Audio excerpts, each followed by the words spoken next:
Reka twizere ko meze neza nshuti bakunze ibiganiro bigiye bitandukanye tugenda tubagezaho. Nta kindi tugarukaho rero ni ijambo ry'Imana, aho tuba dushaka kugira ngo dusengere ubutumwa bwiza, imitima yacu ihembuke, dusengere ibyo kujya bitunga ubugingo, ubundi tuzahurire aheza mu ijuru. Ari naho mbifuza mwese ko twazahurirayo kugira ngo tuzabashe kubona bya byiza Yesu yagiye kudutegurira. Muri aka kanya rero turi kumwe n'umukozi w'Imana, ndagira ngo wenda tuze kumwakira, turaza kugaruka nyuma yaho. Tangiye rero dusenga mbere yo kumva ijambo ry'Imana. Imana ibambere umugisha.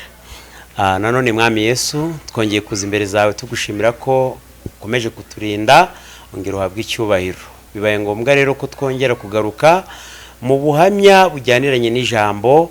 Mesiya muzima rero bana natwe aka kanya, kandi mboneye no kwereka abazakurikirana izi nyigisho zacu zijye zibahindura, abakoraga ibibi abivemo, maze isi izabone guhinduka. Turagusabye rero Mesiya muzima, ubane natwe akanya tugiye kumarana nawe, kandi nukuri tubanje kwirukana icyagaragara nk'imyuka mibi mu izina rya Yesu. Bana natwe rero aka kanya, ukomeze kutwagurira imbago Mesiya muzima, kandi n'abazabyumva nabo uzabagurira imbago. Niko tubigusabye twizeye, ni mu izina rya Yesu Kristo turakoze, amen. Shuti bavandimwe, bibaye ngombwa ko twongera kugaruka hano tuganira ku jambo ry'Imana.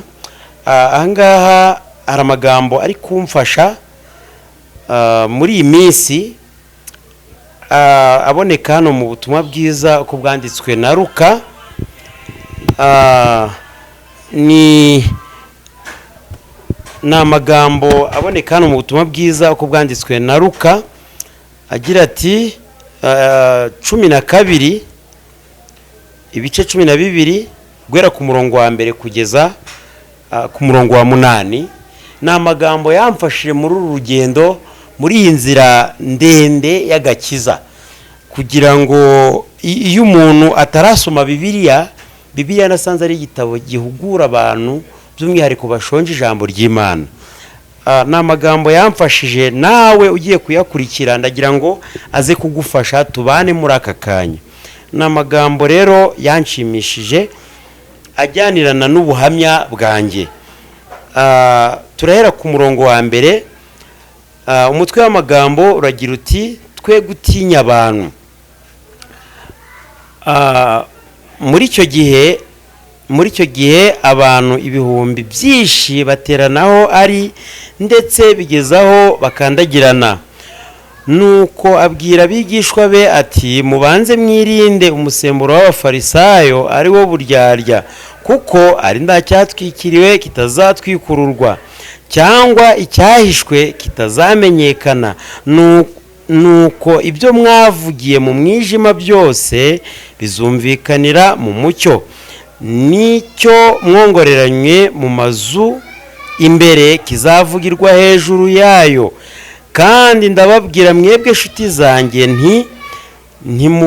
ntimugatinye abica umubiri, hanyuma ntibagire ikindi babatwara, ahubwo ndabereka uwo mukwiye gutinya.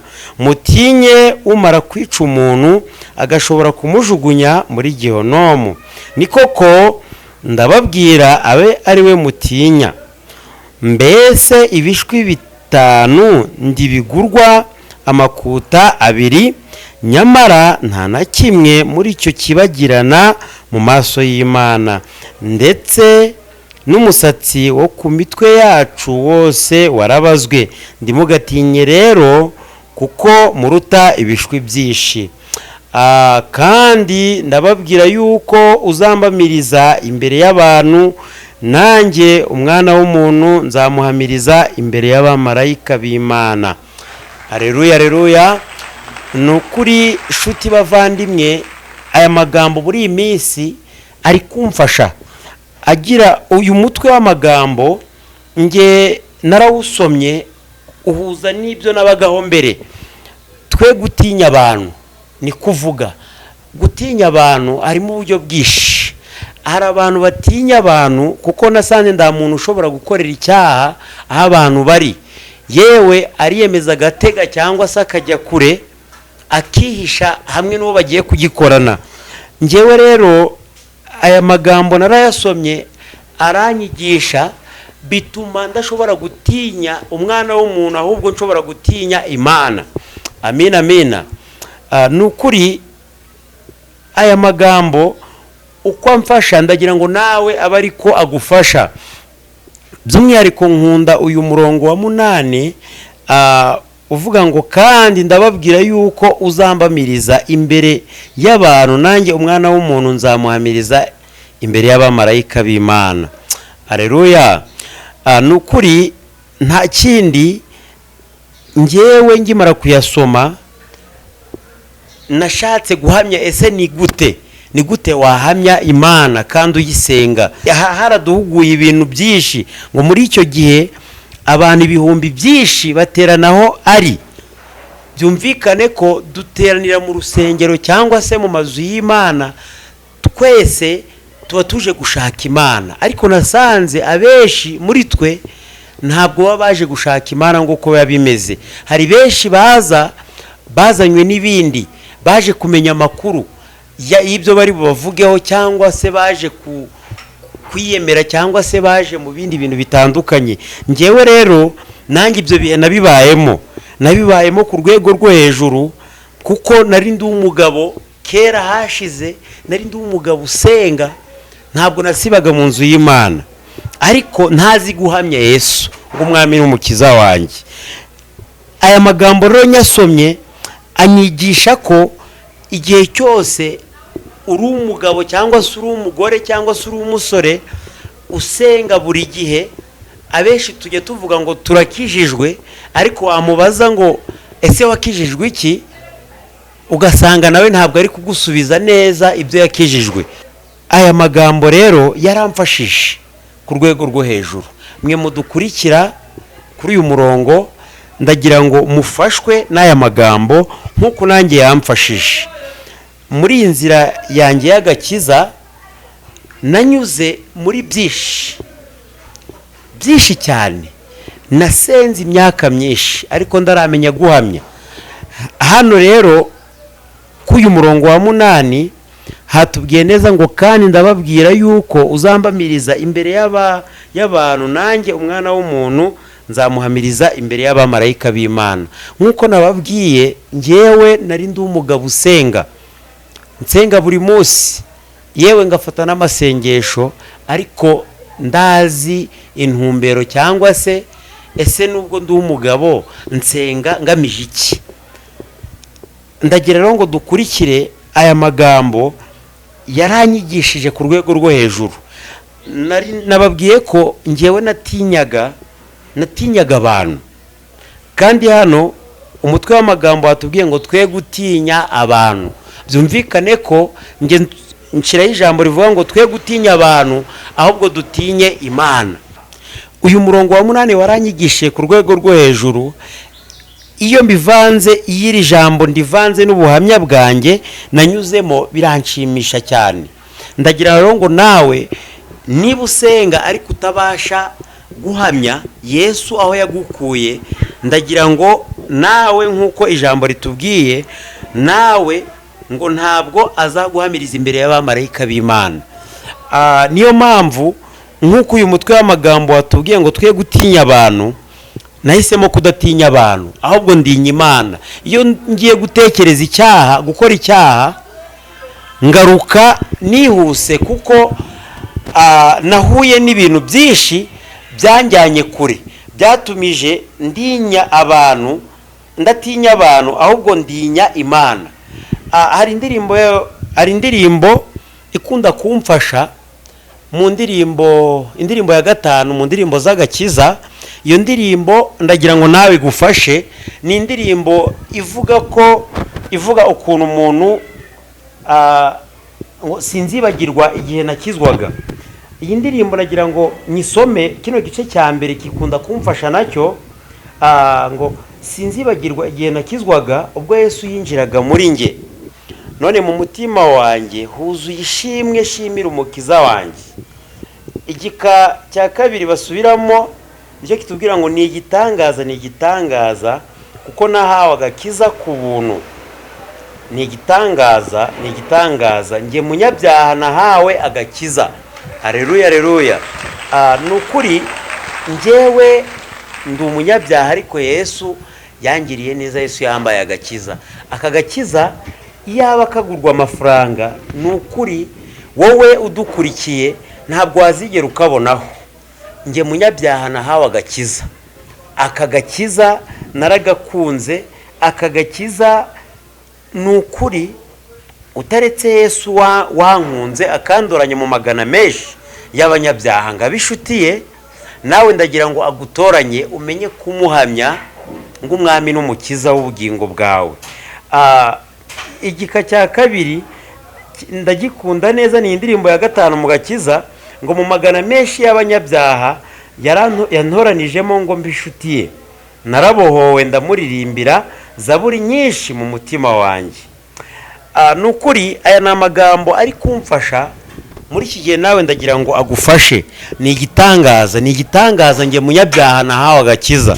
Aka gakiza nahawe mbere, nafataga Bibiliya ngajya mu nzu y'Imana, yewe bagasenga nkabyumva, ariko gukizwa nafashirizwaga mu rusengero, nagera hanze ngaba umunyabibazo. Ndibimbuze kujya kwinywera agacupa, ndibimbuze kujya kwiteretera abagore, ariko Yesu yakugezeho abeshi niyo mpamvu batinya guhamya aho Yesu yabakuye. Natangiye mbabwira ngo igihe cyose utarahamya Yesu aho yagukuye, n'ubundi abakwihebesha Satani akwereka ko uzasubirayo. Niyo mpamvu ngewe ndatinya kuvuga aho Yesu yanguye, kuko nasomye uyu murongo urambwira ngo iyo ndi guhamya Yesu nawe azaza kumbamiriza imbere y'abamarayika b'Imana. Niyo mpamvu ndagira ubugugu bw'ubuhamya bwanjye. Uyu Yesu ndagira ngo umurongo wa 4 natubwiye ngo kandi ndababwira mwebwe inshuti zanjye, ndimugatinye abica umubiri, hanyuma ndibagira ikindi babatwara. Haleluya, haleluya.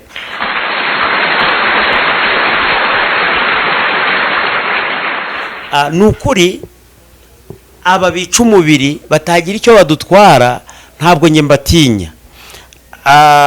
Ngo mukwiye gutinya, mutinye umara kwica umuntu agashobora kumujugunya muri Gihonomu. Ni koko ndababwira aba ari we mutinya. Ni ukuri niwe nahisemo gutinya. Yesu niwe ntinya. Yesu mu buhamya bwanjye ntabwo ndinya kuvuga ko nari umugabo ukora amakosa ngava aha ngajya gukorera icyaha i Musanze cyangwa ngajya i Kigali. Ibyo byose naje kwisubiramo. Yesu yaransanze anyereka ko nubwo nabikoraga Yesu yarandebaga. Birumvikana ko madamu wanjye ntabwo yabirebaga cyangwa abana banjye ntabwo babirebaga, ariko Yesu yarandebaga. Niyo mpamvu nahisemo kumutinya. Aya magambo twasomewe ahangaha ni amagambo anyereka ko ndagomba kugira uwundi muntu ntinya, ahubwo ndinya umara kwica wica umubiri akawujugunya muri Gihonomu. Niwe ntinya, ntabwo ngitinya abantu. Ni nayo mpamvu nzigiye ndekereza cyangwa nzigiye mbona abantu bakora ibyaha bakambabaza. Byumvikane ko ntabwo batinya Yesu. Igihe nakoraga ibyo byaha byose byangwa n'amaso y'Uwiteka, iyo nategaga ngiye, ubu nibwo mbyibukaga neza ko Yesu ibyo byose yarandebaga. Ni nayo mpamvu mbihamya ndasoni mfite, kandi guhamya kwanjye nuko binyereka ko ndazongera kubisubiramo. Icyaha ni kibi, icyaha kiramunga. Iyo ukoze icyaha wihishe, nibyo nkunda kuvuga mu buhamya bwanjye, iyo ukoze icyaha wihishe Yesu aba kureba, ngo ijisho ry'Imana rirareba nta na hato waryihengeka. Niyo mpamvu umuntu wese witwa umunyabyaha ntabwo atinya gukorera icyaha abantu bari, arabahunga akajya kure yabo, nyamara nabo usanze nabo ni abantu. Niyo mpamvu rero shuti bene data, shuti bakundwa, igihe cyose ukoze icyaha hari ijisho rikureba kuruta uko abantu bakureba. Sinshobora gutinya abantu rero, iyo mbihamya ng'umugabo utazabisubiramo, mbihamya kubisubiramo mvuga niba naranywaga inzoga namaze kumenya ko ari icyaha, niba narasambanaga namaze kumenya ko ari icyaha. Mugabo ukora icyaha wihishe, hinduka, Yesu arakureba. Igihe cyose ubikoze ujye umenya ko Yesu akureba. Aleluya, aleluya. Niyo mpamvu nshuti zanjye mutinye icyaha. Icyaha ni kibi, icyaha kiramunga. Ngewe ndi kwigisha mba numva nakigisha ku byaha, kuko ubusabane n'Imana ntabwo wasabana n'Imana uri umunyabyaha. Niyo mpamvu numva umutima wanjye ukomeye, kubera ko namaze kumenya Yesu yaransanze. Njya gukizwa n'ubundi nabaga mu nzu y'Imana, numvaga ko ngishijwe n'ubundi kuko nari narabatijwe, nkumva ko ibyaha nta kosa, kuba narabatijwe nkumva ko ari ntacyo bitwaye. Ariko abantu benshi babaye abanyedini muri ubu buryo, bakora ibyaha bitwaje ngo barasenga, nyamara abenshi bakabikora bateze cyangwa se bavuye mu nzu y'Imana, kuko ndiwatinyuka gukorera icyaha mu nzu y'Imana. Ndakubwira rero nshuti yanjye, wowe udukurikiye aka kanya cyangwa se wowe turi kumwe, tinya icyaha aho gutinya abantu. Namaze gutinya Yesu, kuko iyo ngoze icyaha namaze kumenya ko Yesu andakararira, kandi Yesu yarabambwe, twe turabamburwa. Niyo mpamvu ugomba gutinya icyaha. Ibyo wakora byose witwa umunyabyaha, ndakuri nta kintu uzigera ukora, ntabwo uzigera utera imbere. Niyo mpamvu ngubwira ngo wowe udukurikiye aka kanya, wowe turi kumwe muri ibi biganiro, wowe dufatanije iri sengesho, tinya icyaha. Nutinya icyaha Yesu aragusanga, kuko ibintu bituma Satani atwegera nuko twitwa abanyabyaha. Ngewe ndabyibuka, ndi umugabo ukora akazi, mbere ndarakizwa ntabwo natinyaga umuntu w'umunyamasengesho. Ni nayo mpamvu muri iki gihe mutinye abantu b'abanyamasengesho, bujya bari abantu namaze kumenya ko ari bo Satani yegera. Nanjye ubibabwira, Satani ntabwo ndagera kure aho Satani atabasha kurasa imyambi, ariko ngoresha ibishoboka byose kugira ngo Satani muhunge. Iyo muhunze rero nawe arampunga. Iyo mbyutse ngiye mu kazi, ndapfukama ngasenga, ngabwira Imana, Mana ndengera, ngiye mu kazi ugendane nanjye. Byumvikane ko hari ibigusha nshobora guhura nabyo byatuma Imana itambona, ariko wowe undeba cyangwa se wowe turi kumwe, hari igihe ukora icyaha uzi neza ko wahunze abantu, nyamara Yesu aba ari kukureba, nguko na Satani aba ari kukureba, kuko iyo turi abakiranutsi Satani aradusanga. Niyo mpamvu ngubwiye, ngewe nafashe umwanzuro ko ndashobora gutinya umwana w'umuntu. Umwana w'umuntu ntacyo yamarira, yewe umwana w'umuntu nta nicyo yandwara. Nahisemo gutinya Yesu. Yesu niwe natinye kuruta uko natinya abantu. Nukuri n'abasore banjye dukorana, mfite abasore bagera muri 45 dukorana mu kazi ka buri munsi. Iyo ngerageje kuganira na bamwe muri bo, mbabwira ko igihe cyose bagomba gutinya Yesu. Nasanze Yesu ari we rufatiro rwiza. Namaze kumenya ko iyo ngoze icyaha mpambye Yesu, kandi Yesu yarabambwe, ngewe ndabamburwa. Ndagira rero ngo mbabwire, igihe cyose utinye abantu uba ufite ibibazo, ahubwo ujye utinya Imana. Iyo utinya Imana nta cyawugwamo. Niyo ukiguyemo wihutira gusaba imbabazi, ubundi Satani akagucikaho. Nakoze ibyaha byinshi, yewe nta cyaha nari ndakorera mu maso ya madamu cyangwa ngo ngikorere imbere y'itorero. Naragendaga ngajya kure, muri iyi minsi rero hari abantu bari gutinya abantu bakabahunga, ariko ndakubwira wowe nshuti yanjye, wowe turi kumwe, tinya Imana aho gutinya abana b'abantu. Nk'uko umutwe w'amagambo wabitubwiye, mwe gutinya abantu, byumvikane ko iyo bavuze mwe gutinya abantu hari akadomo, bisobanura ko ahubwo tinya Imana. Rero nshuti yanjye, nshuti mwene data, ndagutangariza ko igihe watinye Imana ntabwo uzagwa mu cyaha. Igihe watinye Imana ntabwo uzivanga n'abanyabyaha, uzabagendera kure. Njyewe iyo ndebye ukuntu nsigaye mbayeho muri ubu buzima, nda nshuti ngigira, inshuti nyinshi nagiraga zari za zindi twajyanaga mu bibi, ubu natandukanye nazo. Iyo ukijijwe byumvikane ko hari abantu bagucikaho kubera ko wafashe umwanzuro. Niyo mpamvu nahisemo kubana n'Imana kuruta uko nabana n'abantu. Abana b'abantu murabana muri iyi si bikarangira, ariko Yesu we mubana mu isi mukazabana no mu ijuru. Namaze kumenya ko rero igihe cyose ngarukiye Imana nayirangarukira, kandi namaze kumenya ko nk'uko natangiye mbabwira ubuhamya bwanjye, ukuntu nivangaga mu bibi, ibyo byose natandukanye nabyo kandi sindeze kubisubiramo. Yewe nabibanye igihe kinini ndazi guhamya, ariko uyu murongo wamaze kunyereka ko ngo uzatinya kumbamiriza imbere y'abantu, nanjye sinzamuhamiriza imbere y'abamarayika b'Imana. Niyo mpamvu nsigaye ndahamya, nta soni mfite, nta bwoba mfite, kuko Yesu ndamufite kandi andimo wese. Ntabwo nzigera ntinya abana b'abantu. Abana b'abantu ntacyo bamarira, nta naho bangeza, n'ubundi nzarimbuka njyenyine cyangwa nzapfa njyenyine.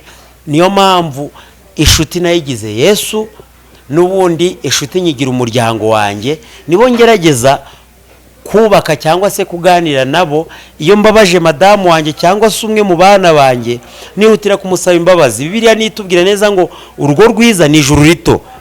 Iyo uvuye mu rugo, hari benshi njya mba ingero ngabwira ngo igihe cyose uvuye mu rugo utonganye na madamu wawe, zirikana ko ufite ibibazo. Nta bwami bw'ijuru uzigera ubona, yewe nta naho uzagera. Wajya gusenga, uzajya gusenga, ariko Imana ntabwo izakubona. Niyo mpamvu nahisemo kwiyunga n'umuryango wanjye, ubundi ngiyunga n'Imana. Izindi nshuti zo zizaza zinsanga, abansanga nabishimira ibikorwa byanjye. Unsanga anjyana mu bibi we ntago nzamwemerera. Niyo mpamvu rero nshuti mwene data, nasoza ngubwira ngo twe gutinya abantu, ahubwo dutinye Imana. Imana yonyine iyo uyitinye, yaba business yawe, yaba ibikorwa byawe bigenda neza. Yesu abigeramo, ibyari bito akabigira binini. Ni ukuri iyo mvuga ubutumwa mbuvuga nta kibazo mfitanye nabwo, kuko Yesu yaransanze, Yesu yarandekoye. Nari ndi umunyabyaha, nguko indirimbo ya 5 yatubwiye ngo sinzibagirwa igihe nakizwaga. Nanjye yo nibutse igihe nakizwaga, ubwo Yesu yinjiraga muri nge. Ni ukuri mu mutima wanjye n'amashimwe nshimira umukiza wanjye. Akagakiza yaba ngo kagurwa amafaranga ntabwo nari kuyabona. Nyamara nabwiye ukuntu natangiye nari ndi umukene mu by'umubiri no mu by'umwuka ku rwego rwo hejuru. Ni ukuri aho namariye kwemerera Yesu, akansanga akambwira ngo igihe cyose uzambamiriza imbere y'abana b'abantu, nawe nzaguhamiriza imbere y'abamarayika b'Imana. Niyo mpamvu wanyita umusazi avuga ngo bite byawe, kubera iki wivuga ko wari umusambanyi, kubera iki wivuga ko wari umusinzi. Ibyo ntabwo ari byiza. Njyewe nsoza mbabwira ngo igihe cyose uvuga ngo warakijijwe, bakubaza ngo mbese wakijijwe iki, ukarya indimi, ntabwo ubwami bw'Imana bukuzi. Yesu ni umugabo, Yesu aratabara, tumwubahe, twirinde icyane gisa nacyo, azatugirira neza. Ni ukuri rero nshuti bene data, twari turi kumwe. Imana y'amahoro ibambere umugisha kuba mwizeye, kandi aka kantu mukazirikane. Igihe cyose wita ko wakijijwe ariko ukaba utazi kuvuga ibyo wakijijwemo, biracyakugoye. abapasiteri benshi, abavugabutumwa benshi, abantu mu nsengero, mu madini, ni bake ushobora gusanga wamubaza ngo mbese wakijijwe iki, cyangwa se akakubwira ko ari umukristo, nguko yandirimba itubwira ngo njye ndi umukristo, ndi uwa Yezu, ngo narakijijwe kubw'ubuntu bwe. Wamubaza mbese ni iki wakijijwe, akakubwira ko yakijijwe gusa, kuko kukubwira ngo yari umusinzi, yari umusambanyi, biramugora kubivuga. Niyo mpamvu ngewe nta bugugu bw'ubuhamya ngira mu kuvuga Yesu, kuko namaze kumenya ko nanjye azambamiriza imbere y'abamarayika b'Imana. Aho hantu nshaka kuzahacana umucyo, kuko mu isi, ngo turi mu isi dufashe ibihe mu ntambara, kandi namaze kumenya ko dushobozwa byose na Kristo uduha imbaraga. Igihe cyose uvuga ko wakiye Yesu nk'umwami n'umukiza, ariko ukaba utarahamya aho yagukuye, ndakurahiye ubwami bw'Imana buragerwa ku mashyi, ntabwo uzigera ububona. Ni ukuri rero ndabashimiye abo twari turi kumwe, inshuti bavandimwe, mukurikire Yesu kuruta uko mwakurikira abana b'abantu. Abana b'abantu ejo barabajugunya, abana b'abantu babafata uko mutari. Ni ukuri wowe twari turi kumwe wihanire kureka.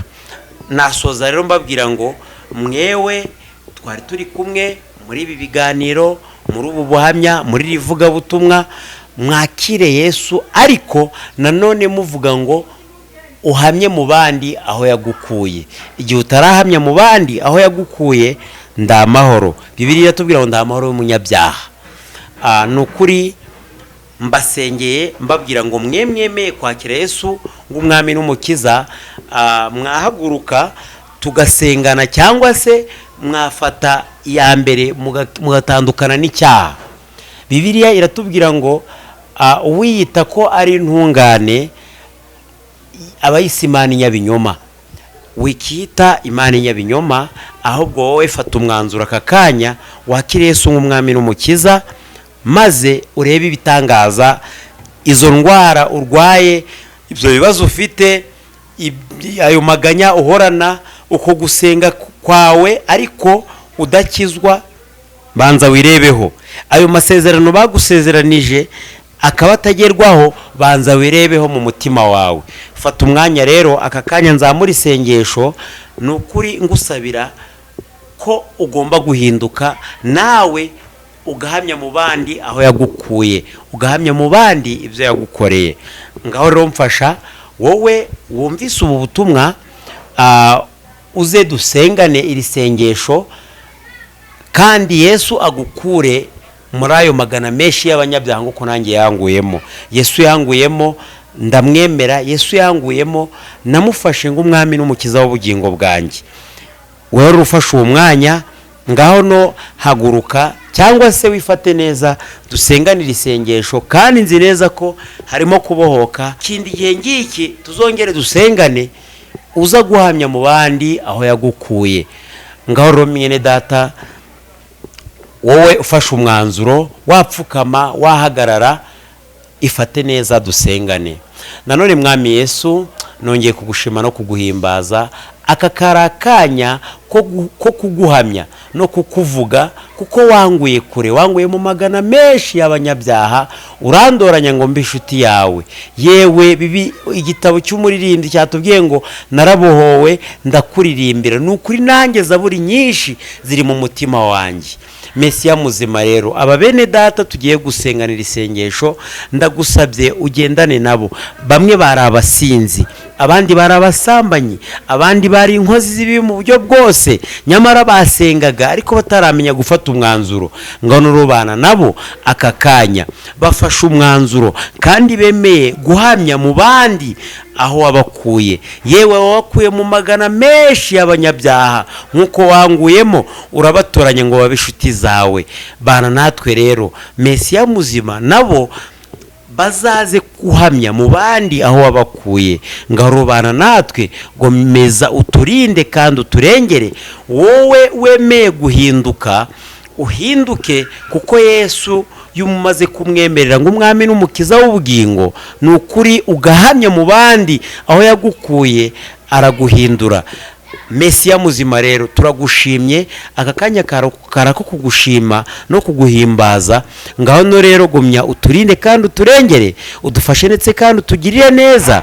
Gomeza utwagurira imbago twe twakwemereye tukaguhamya, kuko uri Imana, uri umukiza w'ubugingo bwacu twese twe tukwemereye. Ngaho no tugirire neza, uturinde kandi uturengere, uduhe umugisha mu byo twakora byose, maze bamwe muri bagenzi banjye bemeye guhamya no kukuvuga nabo ubasange kandi ubasanganire, ubatinyure. Ni ukuri ku minwa yabo ukozeho ikara ryotsa, nabo bavuge bahamye, maze isi yacu yibere paradizo. Ngarobana natwe aka karakanya ko kukwereka zimwe mu ntama zawe Mesiya muzima zatanye zikajya mu bibi, maze bakwemerere bitwa abakirisitu, apana ndi bitwa abakirisitu mu isi, wowe ijuru utabazi. Ngorobana natwe niko tubigusabye, ni mu izina rya Yesu Kristo urakoze.